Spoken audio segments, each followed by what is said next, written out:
My name's Melissa Avera, and I love being a realtor. I specialize in real estate in the DFW and surrounding areas, and I also grew up here, so I'm very familiar with the Metroplex. Buying or selling a home can be an extremely stressful task, so I really try to go the extra mile to take that stress out of my clients' hands. This is Going the Extra Mile. Now, from Frito Nation Productions in the Caddo Office Reimagined Studios, here's Melissa. Hey everybody, Melissa Avera here. So today I want to talk to you about some very important things that a lot of times people don't like to talk about or necessarily hear about. But I look at myself as, I'm a realtor, but I am also, my clients, I look at it as I am their real estate coach, their real estate advisor. So that encompasses, just a lot of different aspects of life at the same point. So the last several years, I have had several clients where I've sold a house of a family member or spouse or someone who's passed away and did not have any affairs in order. And I have gone down the path with these people and, so many times it is just a brutal path to go down. And it's hard to see my clients they're all people I care about. Most of my clients are friends, and to see them have to jump through hoops and go through these things is hard. So I want to talk to you about some of these things today. And the first is, seriously, it doesn't matter if you're 20 or you're 80. Getting your finances in order will help reduce your stress and anxiety so much about the future. I know probably the number one thing that married couples argue about is finances. Well, if you just have your stuff together, you just take that away. And the only way to me where I look at the best way to create your, or predict your future is to create it yourself. One thing that, just blows my mind is what they don't teach kids in school today. And having a working budget and how to create one, these things are no longer taught. And I remember as a kid, my dad, and I thought, this is ridiculous. He's being just so anal. He would make me balance my checkbook every month. And if I was a penny off, I would have to sit there until I got it right, And I thought, God, this is so stupid. But I'm grateful that he made me do that, because I guarantee probably anybody under the age of 30 nowadays, nobody balances checkbooks, right? Everything's online. But it's some of those skills that I think were ingrained in me that taught me how to have a working home budget, how to have a business budget, whether you're self-employed or not. The things that are sad is I was doing some research and I found that 63% of Americans are literally living paycheck to paycheck. So that pretty much is a guarantee that they have no budget, right? Everybody has expenses, and there's different kinds of expenses. To me, you have core kind of fixed expenses, which would be your mortgage payment, your taxes, car payments, things like that. Then you have what I would call maybe more irregular expenses. That would be annual dues, HOA, your car registration, things that you just pay maybe once or twice a year. And then the discretionary things. And to me, that's the fun stuff, right? Like vacations, going out to eat, shopping, buying new stuff, or, what have you. And, all of that, just there has to be a level of control. I get people every day who come to me saying they want to buy a house, and they have, they're like, I make $60,000, and they're trying to buy a $600,000 house, but they have 20 grand in credit card debt, and it's because these people weren't taught, and I'm not saying any of this to talk down to people that have that. I genuinely everybody should be able to achieve the American dream of home ownership. I think that's a goal for everybody, and I'll do whatever I can to help people get there. And this is a huge piece of it, is, having those reserves. Most people don't even have, I don't think, probably $500 as a safety net. And I mean, I'm no financial advisor, but I can sure as heck refer you to some good ones. But my rule of thumb is you should always have, and sometimes I think it's the hardest thing to do for people, is have at least 1 month, like just emergency fund. Then once you get that, build on it. Just keep building till you get 3 months, till you get 6 months. And then you're just in a much better, financial place. So there's 2 guarantees in life that we all have, and it's death and paying taxes. And nobody wants to think about their mortality. But, those to me, they're the 2 guarantees in life. So if you don't have affairs in order, you're going to stress about it. And people think differently about this. I have, there's a lot of people married with kids, and there's a lot of single people with no children, no house, and they just think that they don't have anything. And how I look at it is, if you have anybody in your life, anybody that you actually say that you love, you need to have something in place. I think a lot of people drag their feet because they think it's a huge expense or a burden, and it's not. I mean, geez, I had my attorney draw up a will and trust for me, and I'll tell you, he is the straightest shooter of any attorney I have ever met. He's incredibly genuine. His pricing is so affordable that I was kind of like, dude, you need to charge more, but he prides himself on that. He wants to help people, and he's not going to charge them an arm and a leg. And, I think back to like my parents, for example. To me, they have always been like the epitome of planners, which I appreciate. But I don't know, probably 5-8 years ago, I mentioned something to them about a will or trust, like asking them if they had one, and they just said no. And I said, what? Of all people, you guys don't have that? And they're like, no. And I'm like, please get one. And I didn't mean that in like any kind of selfish way. I just know what hoops you have to jump through if something like that isn't in place. And I was like, geez, I'm thinking to myself, I'll pay for it. I just want to make sure you guys have this. And then they ended up getting one, like not too long after. They came over to my house one night and handed me this big envelope. And I'm like, I've never even opened it, right? I never want to open it. But I'm thinking, I'm so grateful, right, that they did that, because what people don't know is that if you die intestate, pretty much, which means without a will or trust, then, I mean, I think it's just a nightmare, because you pretty much, the government becomes your partner. Everything gets tied up in probate. And nobody, I mean, I sure as heck don't want the government to be my partner, right? It's just one of those things like, people, they're already suffering a loss, right, when somebody dies. And to me, I would rather just mourn the life of the person. But what I always hear from my clients who are having to go through this is, after the funeral, I'll be like, how are things going? It's an absolute nightmare. Just a nightmare. And it just breaks my heart. I've known people who their spouse has died just suddenly. And people have been married 50 plus years, right? You'd think they would have their stuff together, but they don't. And they're having to fight for what should already be theirs, and they're having to have witnesses go to court to speak on their behalf, so it's kind of, I don't know if they're trying to eliminate foul play, like whatever, but I'm like, wow, this person is mourning the loss of somebody they've been with for 50 years, and now they're having to do this. I mean, it just seems ridiculous and extreme to me.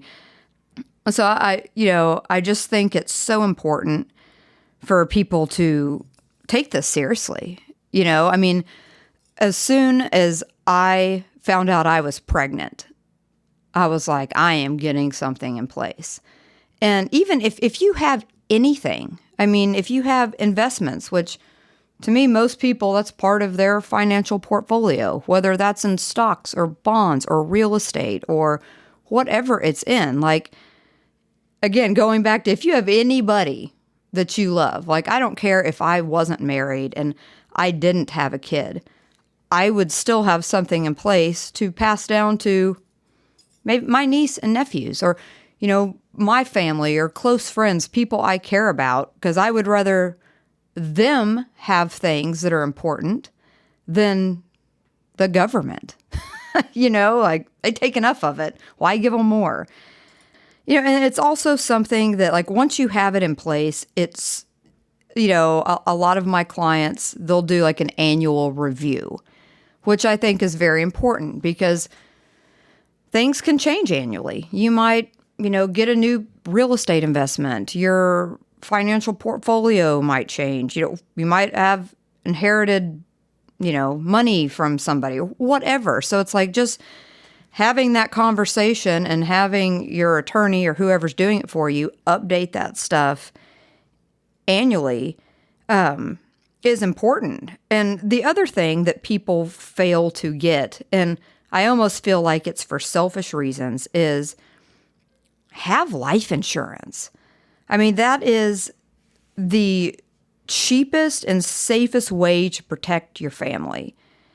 I laugh when Clint and I got married, we got life insurance, or I said, I initiated. I'm like, we're getting this.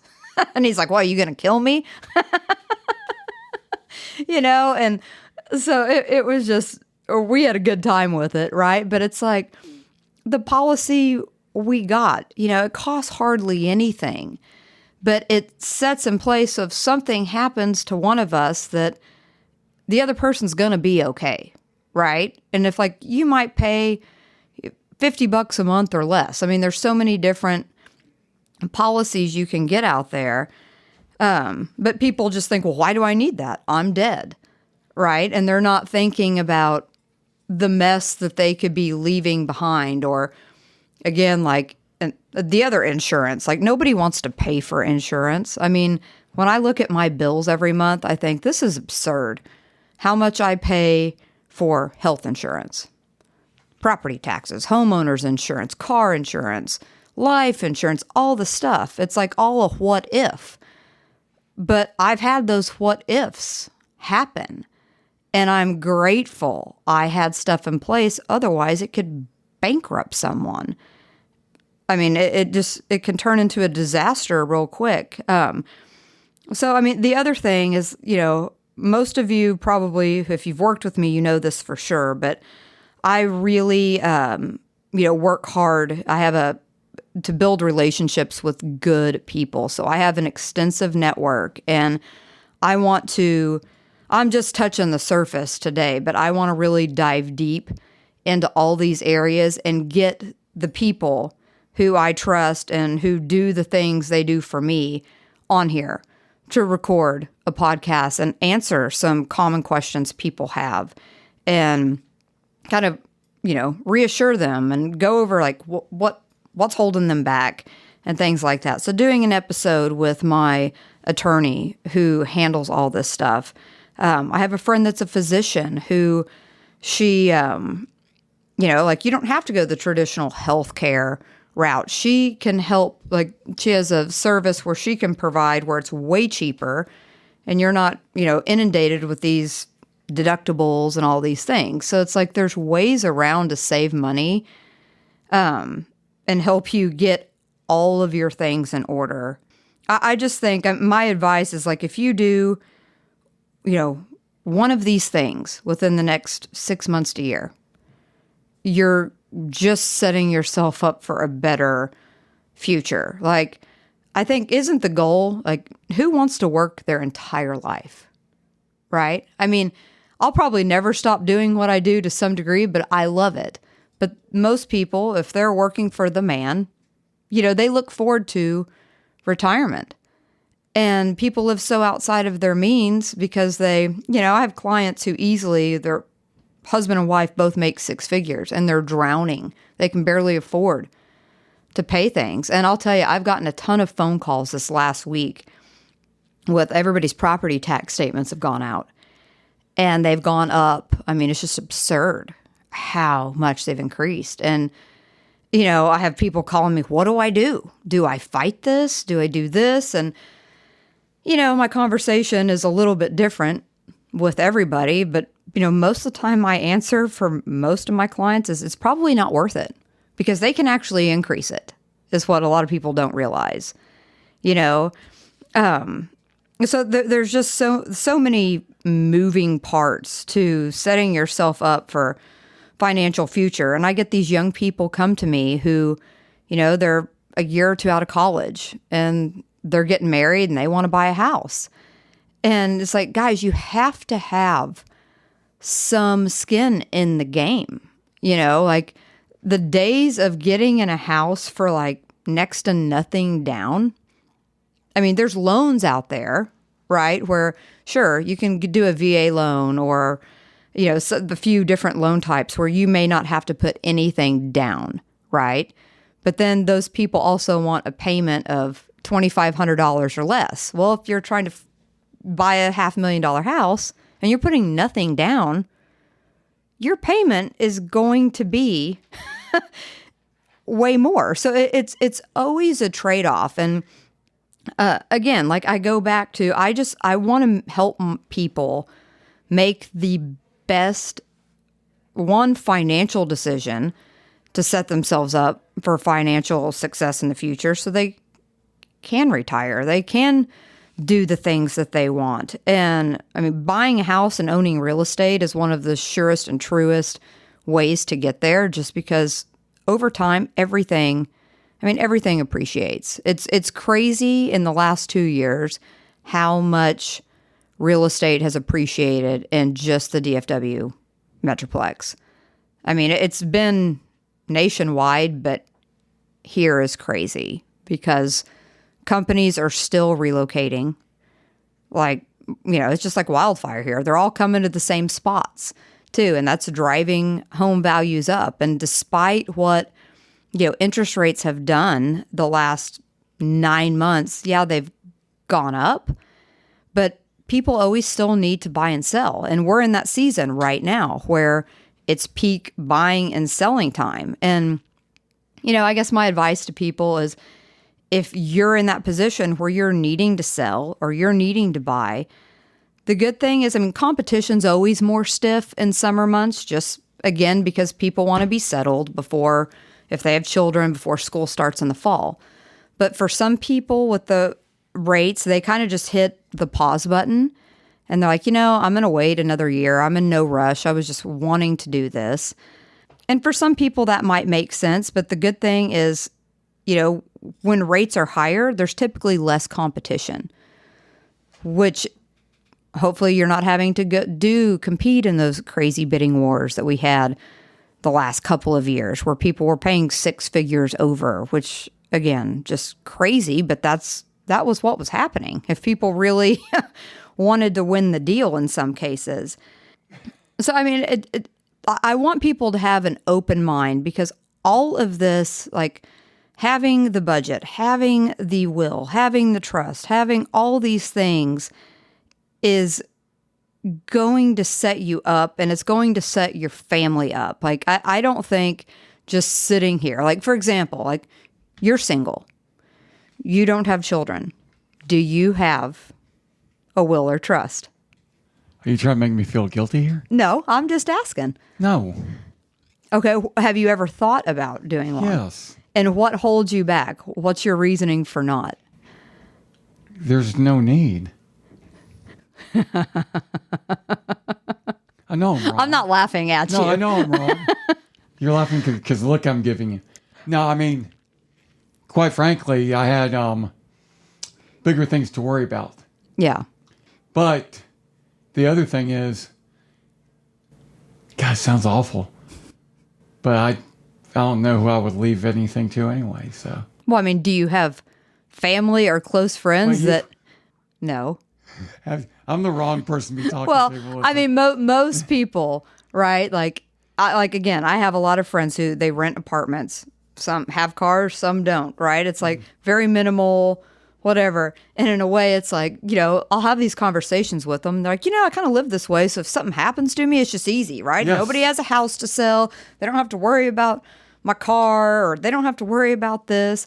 But it is all the other stuff. Like clearly, it's like you have a job, you have a business, you have investments, you have stuff, right? I mean, obviously your priority is who would get Rona, who's your dog. That's right. And it's like your child, right? So it's like, for me, again, that's like when I knew I was having a kid, I'm like, I want things in order, because if God forbid something ever happened to me and my husband, I want to make sure my daughter has the best life and is taken care of. And that was my reasoning. But then the more, the older you get and the more you invest and the more you acquire, right? All these things is just like annually, like, hey, I'm buying this investment property. Well, that needs to go in this trust, because God forbid, again, then my daughter will inherit that.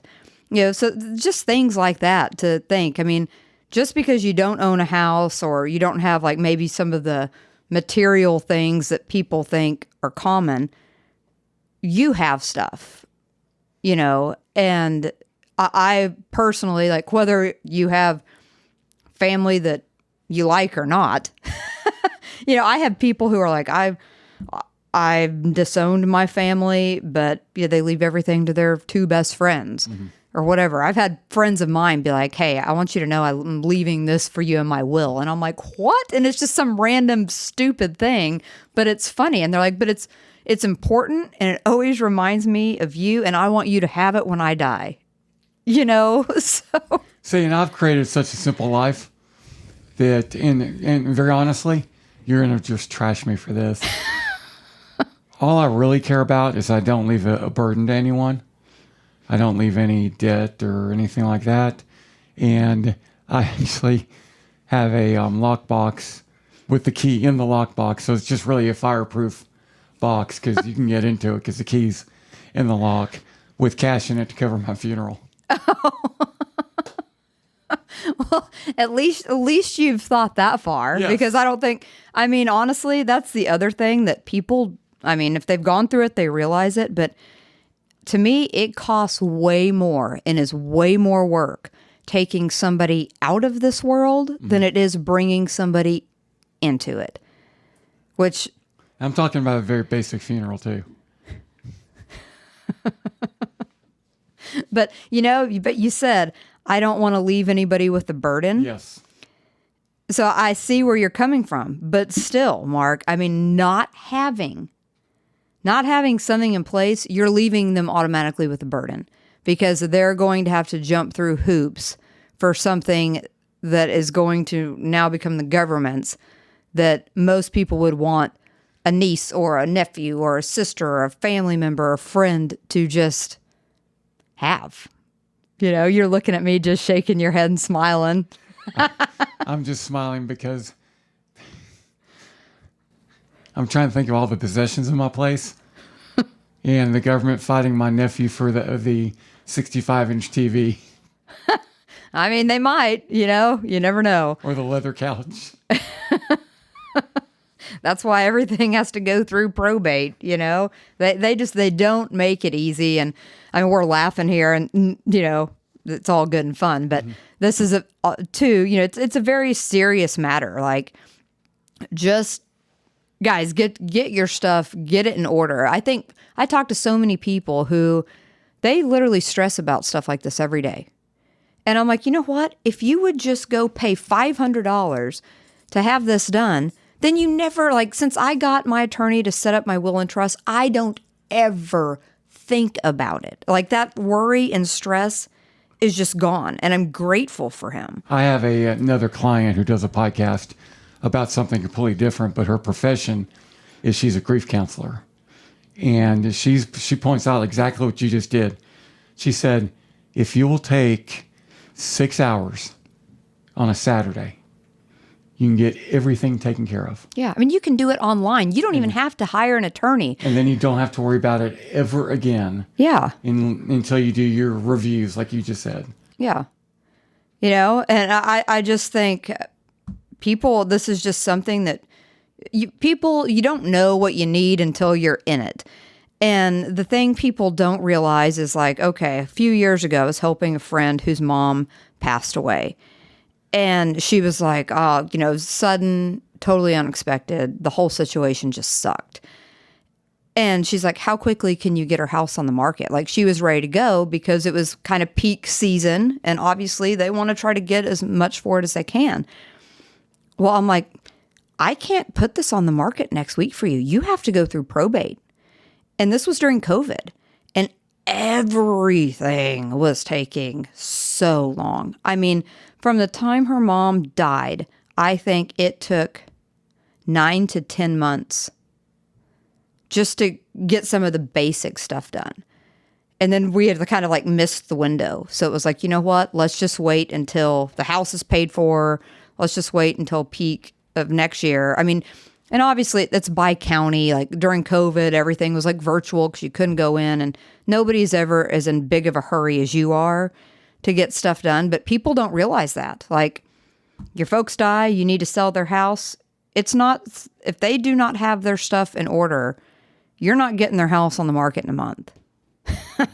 You know, there's a process that you have to go through that honestly, most of the time you have no control.